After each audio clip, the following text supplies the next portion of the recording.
ఏదైతే group 2 students కి సంబంధించి డిఎస్సి గ్రూప్ 2 దగ్గర ఉండడం వల్ల చదువుకోనికి ఇబ్బంది అవుతుందని చెప్పి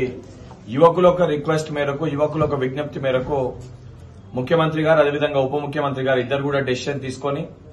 గ్రూప్ 2 ని ఏదైతే డిసెంబర్ లో వాయిదా వేసి నిర్వహించాలని చెప్పి డిమాండ్ పెట్టారో ఆ డిమాండ్ మేరకు ఏదైతే టీజీపీఎస్సీకి రిప్రజెంట్ చేసి అఫీషియల్ వెబ్ నోట్ కూడా నిన్న రిలీజ్ చేయించడం జరిగింది. దానికి యువకుల తరఫున ముఖ్యమంత్రి గారికి, ఉప ముఖ్యమంత్రి గారికి ఒక ఎమ్మెల్సీగానే కాదు వాళ్ళకి యువకులకి ప్రతినిధిగా వారికి కృతజ్ఞతలు తెలియజేస్తూ తప్పనిసరిగా యువకులు కోరుకున్నది ఏదైతే సంబంధించి ఇతర సమస్యలు ఏమున్నా కూడా